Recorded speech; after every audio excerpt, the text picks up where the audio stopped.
आज उत्तराध्ययन सूत्र का छठा और सातवां अध्ययन का हम स्वाध्याय करते हैं। बोलिए शासनपति भगवान महावीर स्वामी की जय।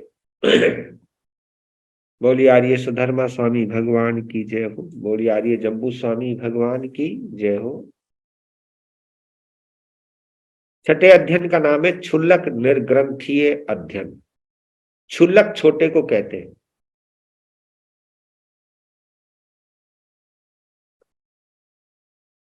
और निर्ग्रंथ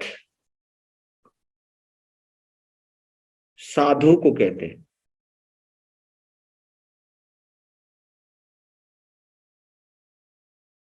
यानी छोटा साधु ऐसा नहीं है। इसका मतलब निर्ग्रंथ यानी साधु साध्वियों के बारे में छोटा सा अध्ययन। ये 18 गाथाओं का अध्ययन है, यानी थोड़े में बहुत कुछ समझाया। छोटा अध्ययन है इसलिए इसका नाम क्षुल्लक रखा। और किसके बारे में है? साधुओं के बारे में है। तो कहीं क्षुल्लक निर्ग्रंथीय भी कहते हैं, कहीं निर्ग्रंथ क्षुल्लक भी कहते हैं।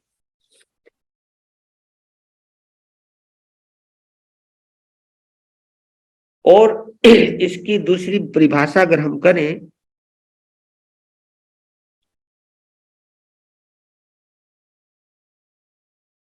हमारी दिगंबर परंपरा में इस कुछ श्रेणियां बनी हुई हैं। श्रेणियां यानी शुरुआत कहां से होती है। हमारे यहाँ जिनको मुमुक्षु कहते हैं, हमारे यहाँ तो आते हैं और उनको बैरागी का दर्जा मिल जाता है, लेकिन उनकी भी एक प्रक्रिया होती है। और दिगंबर रामायण में ये प्रक्रिया आज भी सुचारू रूप से चल रही है। जब वो आता है पहले उसको हम ब्रह्मचारी कहते हैं। वो ब्रह्मचारी के नाम से जाना जाता है। फिर उनके यहाँ प्रतिमाएं धारण की जाती है, प्रतिमाओं की श्रेणी बढ़ती जाती है।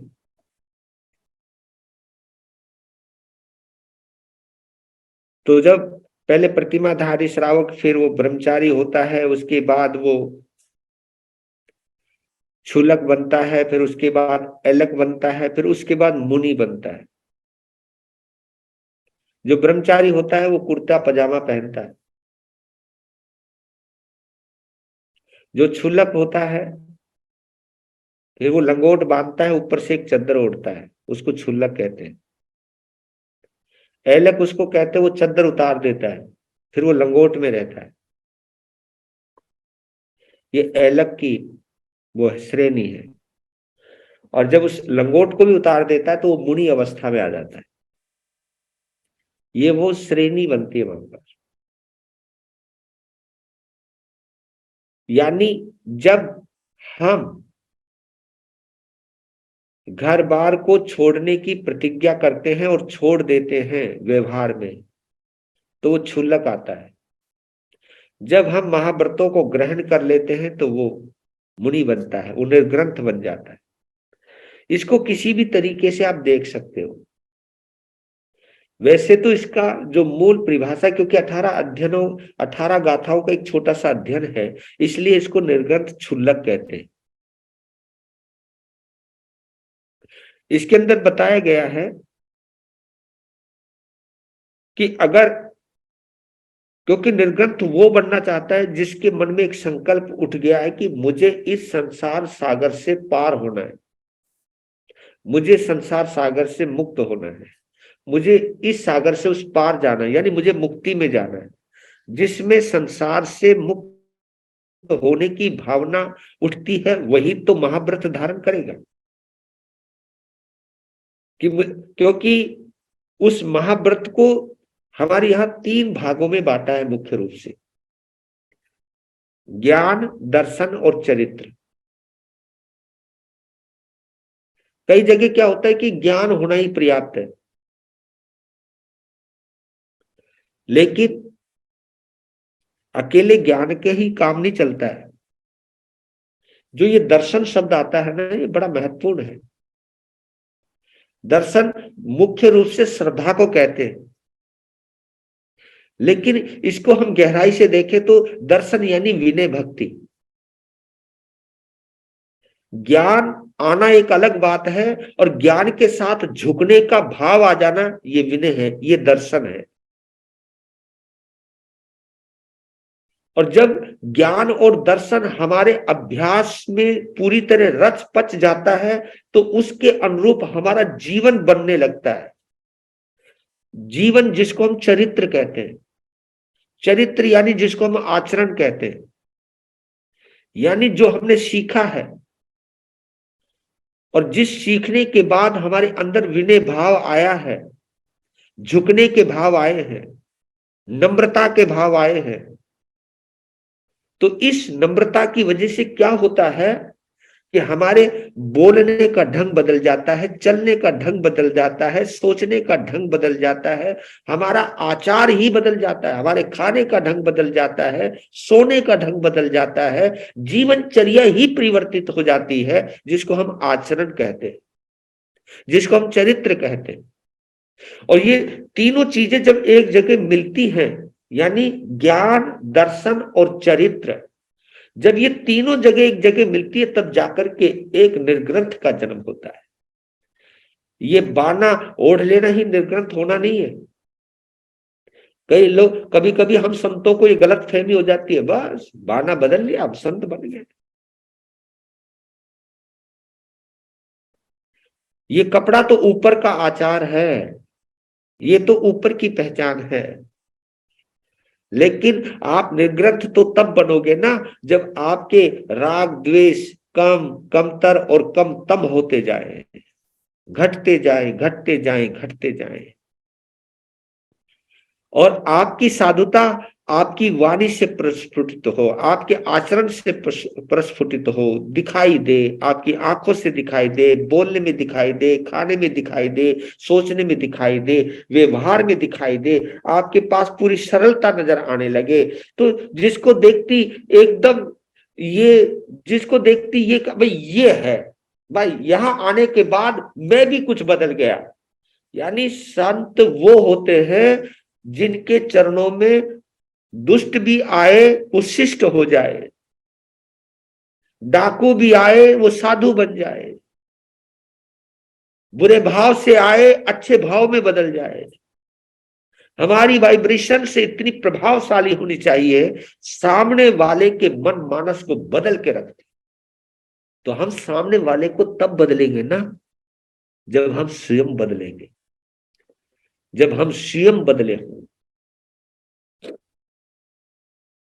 तो पहली एक छोटी सी मोटी सी परिभाषा दी कि आपको आत्मा का ज्ञान होना चाहिए।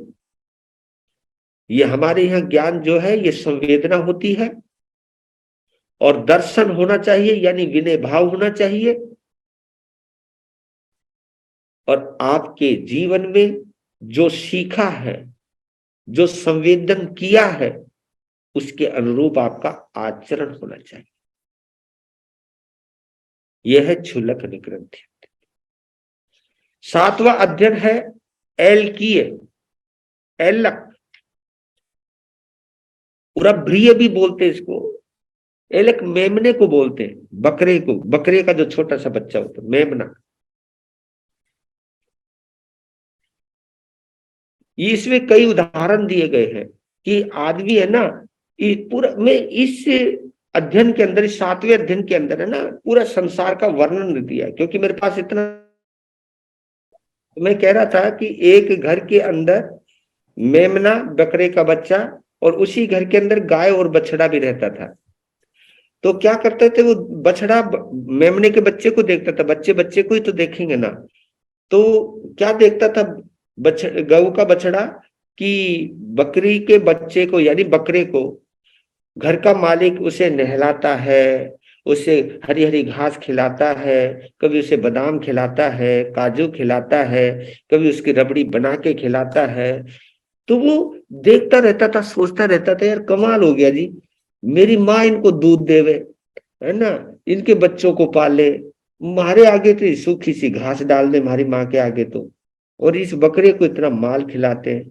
तो उसने पूछ लिया माँ से कि मारो मालिक तो भेदभाव करे, तू दूध पिलावे, इनके बच्चों को पाले, और तुझे तो सूखी सी घास खिलाते हैं, और इसको देखो ये कुछ काम तो करता नहीं है, और इसको खूब खिलाते पिलाते रहते हैं, इसको इसको खूब पाल रहे हैं।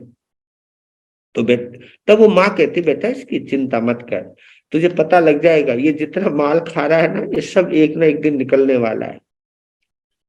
तो एक दिन क्या हुआ कि वो जो बकरा था, बकरा बच्चा बड़ा हो गया बकरा, तो एक मेहमान आया, तो मेहमान के लिए काटने के लिए उसको तैयारी करने लगे।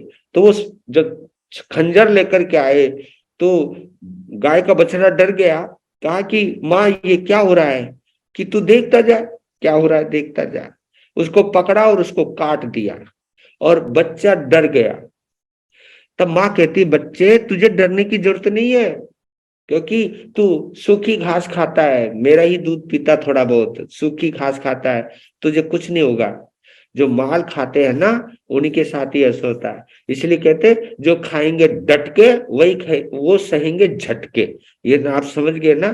तो इसलिए जो खाने का संयम रखते हैं, बोलने का संयम रखते हैं, वो जीवन में सुख शांति से रहते हैं। जो अंत संत बोलते हैं, अंत संत खाते हैं, वो रोगों के घर बन जाते हैं।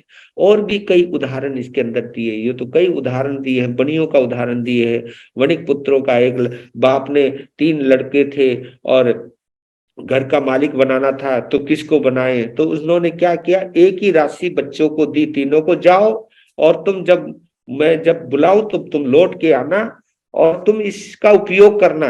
बस ये शब्द बोला, इसका उपयोग करना तुम। अब वो लेकर चले गए पैसे। तो लड़के ने एक ने सोचा यार बाप ने कहा इसका उपयोग करो, है ना, अर्थ लगा लिया अपनी तरफ से, उपयोग करो यानी इसको खर्च करो। एक ने अर्थ लगाया इसका खर्च करो, तो जाती उसने खर्च कर दिया, पैसे हो गए खत्म। यहां जब पैसे खत्म हो गए तो बाप ने ये कह रखा था जब तक मैं ना बुलाऊं तब तक आना नहीं, और इन पैसों का उपयोग करना। तो यहां तक नौबत आ गई, वो भीख मांग के पेट पालने लगा। दूसरे ने सोचा कि मेरे पिता ने कहा इसका उपयोग करो, उसने क्या किया, उस पैसे को ब्याज पे दे दिया, और ब्याज का जो पैसा आता उससे वो खाता और मजे में रहता बस। तीसरे ने सोचा कि पिताजी ने ऐसे तो नहीं कहा होगा यार इसका उपयोग करो, तो उसने क्या किया, उस पैसे को व्यापार में लगा दिया। व्यापार में लगाया तो क्या किया, वो पैसा उसने व्यापार में जब लगाया तो पैसा दुगना तिगना चौगुना कई गुना बढ़ गया। जब 1-2 साल के बाद बाप ने संदेशा भिजवा जाओ, तो मालूम है एक आया फटे पुराने कपड़े में, लगता ही नहीं था कि ये लड़का है, ये सेठ का लड़का है, फटे पुराने कपड़े में। बाप ने कहा तूने पैसे का उपयोग नहीं किया है, उपयोग किया तो यही तो हाल हो गया मेरा, कि क्या हुआ, ये किया, लगा दिया, खर्च कर दिया। दूसरे ने कहा ना, वो बेचारा सेठ जैसा था वैसा ही आ गया।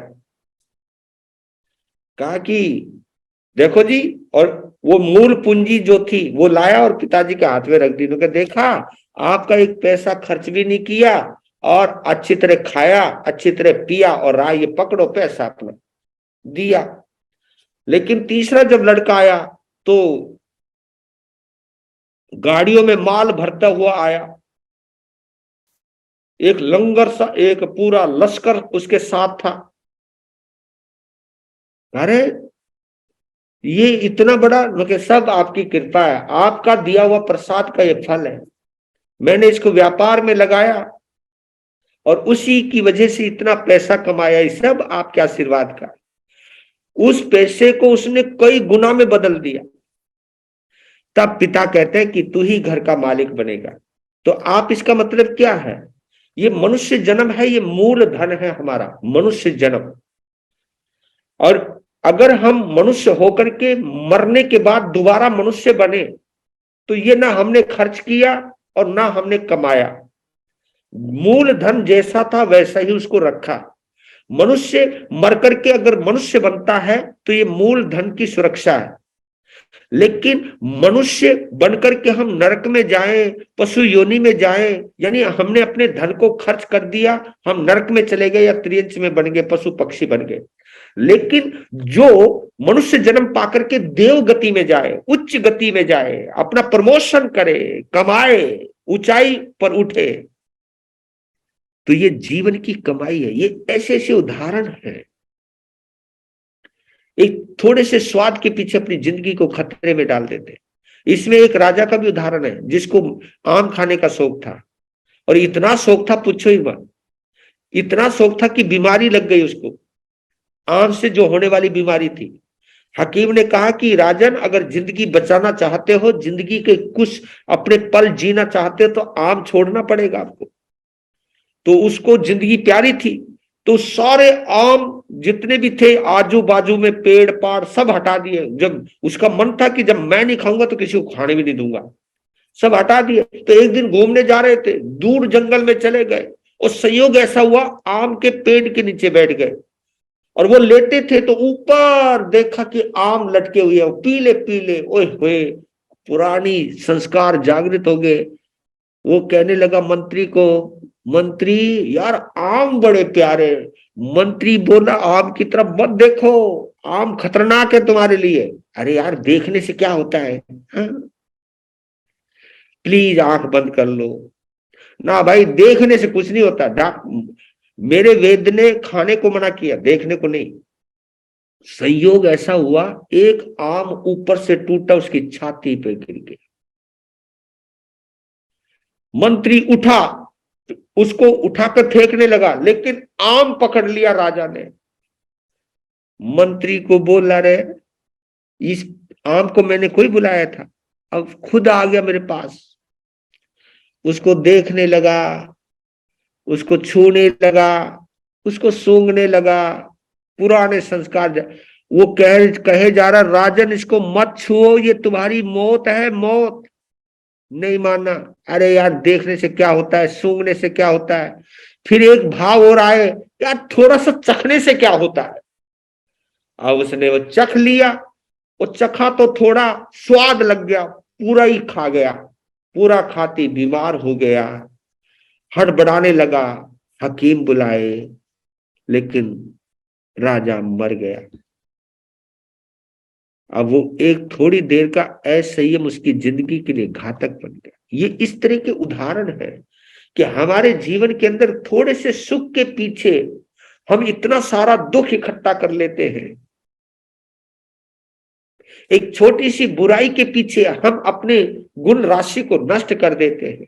तो ऐसे उदाहरण देकर के भगवान ने समझाया है कि इस मनुष्य जीवन की कीमत समझिए, थोड़े से सुखों के पीछे जिंदगी को बर्बाद मत कीजिए। तो ये उदाहरण थे दोनों अध्ययनों के। तो आप इन दोनों अध्ययनों से अनंत करुणा रही है प्रभु की, ये करुणा को हम स्वीकार करें। धन्यवाद। जावंत विद्यापुरी सा सव्येते दुख संभवा लुप्यन्ते बहु सो मूढ़ा संसार में अनंताय। समीख्य पंडिये तमहा पास जाए पाए बहु अपना सच में से जा मृत्युम भूये सुख पाए।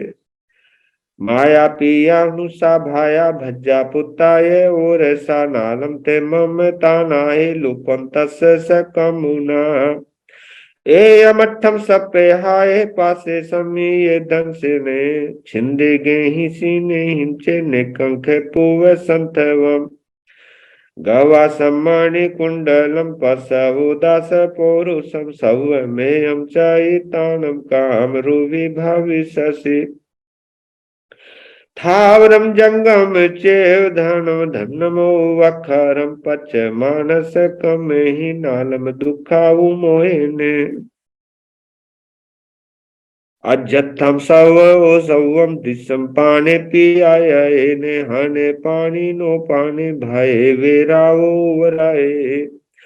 आयानम नारायण दिस नाये अजतनम विदु कुंची अपनो पाए दिनम भुंजे जे भोए निम। इहे मेगे मनन्ते अपचखाए पावगम आयरियम विदितानम सव दुखान मुचई भानंता अकरंताए बंद मुख पाए निनो वाया वीरये मितेनम समासंति अपयम निश्चिताताय भाषा को विज्ञानुशासन विसन्ना पावे कमे ही बाला पंडिय मानिनो जे के शरीर 57 रुवे ये सवसो मन सकाए वकेनम सवेते दुख संभवा आवन्नादिह मध्यान्म संसारमि आनंताय तमहा सव दिशम पसम अपमतो पारवये बहिया उढ़ मादाए नाव कंख कयाई पूव कम खायम ठाए इमम देहम समुद्धरे विगिंच कामो नो हेउ काल कंखे पारिवाए मायम पिंडस पाणस कर्णम लधून भकाए सन्निहिम चन को विजाले मायाए संजाए पक्षी पत्तम समादाय निर्विखो पारिवे एस नशा में ओ लज्जू गामे आनिया उचारे अप मतो पमत ही पिंड वायम गावे सए एवं से उदावण उत्रम नानी अनुत्रदम से अनुत्रनान दम संथेरे धारे आराहनाय पुते भगवं वेशाली वियाहिये ती बेनी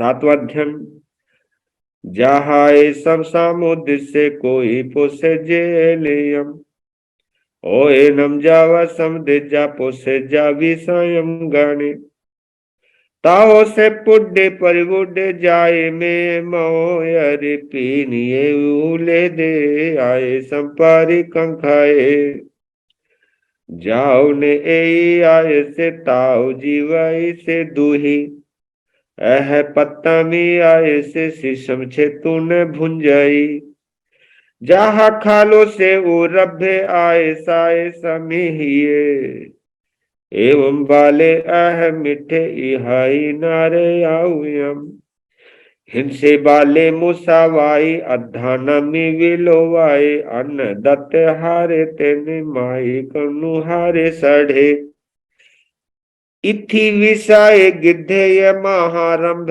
पारि गहे भुजे माने सोरम संपारी बुढ़े पारम दमे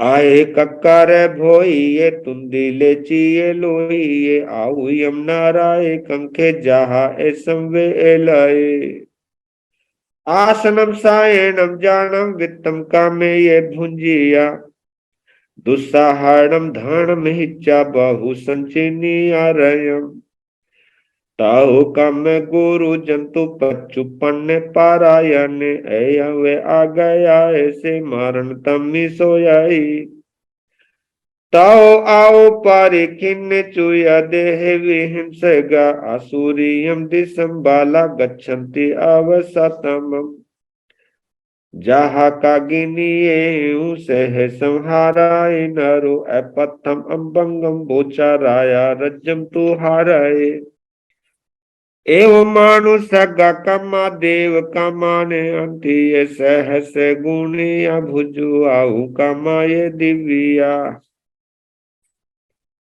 अनेगे वासानु यजा सपन वाउठी जाई जियंति दुमे हाउने वासे सयाउये जहाए तिन्नी वानिया मूलन घेतुन निग गया एगो थोले हाय लाभम एगो मूलन आ गयो एगो मूलम पे हारिता आगाऊ तथवानियो व्यवहारे उमायसा एवं धम्मे विहान है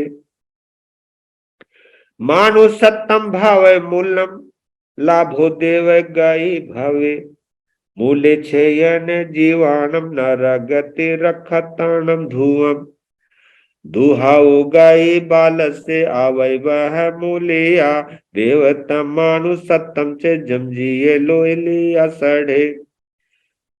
ताओ जिए सही होई दुवी हम दुगई गए, दुल्ला हतस मग्गा अद्धा सुचिरी वदवी। एवं जीवम संपहाया तुलिया बालम च पंडियम मूलियम ते पावे संति मानु समझोनी में तिमजे।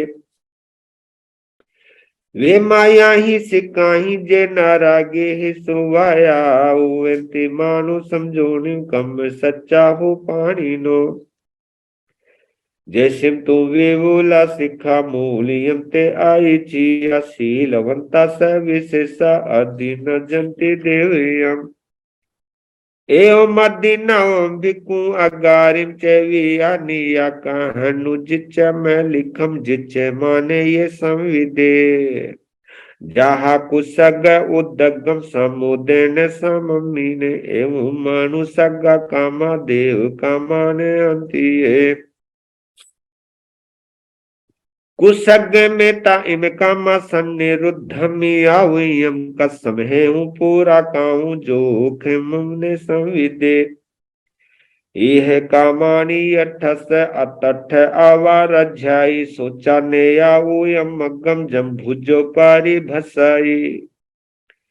यह कामानी अठस अतठ नावर झई, कोई देहि निरोहेनम भावे देवती में सुयम। इद्धि जूहि जसो वनु आहु सुहु मानु तारम, भुजो जथ मानु से सु तथ से उवा वजई। बाल से पस बालतम अहम बड़ी वजी, अचिचा धमम आह मिठे नराये उवा वजई। धीरस पस धीरतम सव धम्मानुवती नो, चिच्चा अधम्मम धम्मिठे देवेशु उवा वजई। तुलिया ने बाले भावं ए बालम चेव पंडिये, चई उने बाल भावम ए बालम सेवाई मुनि टीबे। आगवे तिबिहे पन्नते तंजहा, सुतागमे अथागमे तदु भयागमे। ए हवा सुरत ज्ञान के विषय, जे कोई अतिचार लागा हुए ते में आलू। जम्वाइधम वच्चामेलियम हिन अक्षरम अचक्षरम पयहिनम विनयहिनम, जोगहिनम घोषिनम सुट्ठु दिनम दुट्ठु परिचियम। ए काले कौ सज्जाओ काले ने कौ सज्जाओ, सज्जाय से सज्जाय सज्जाय ने सज्जायम। तस्मिच्छामि दुक्कडम, तस्मिच्छामि दुक्कडम।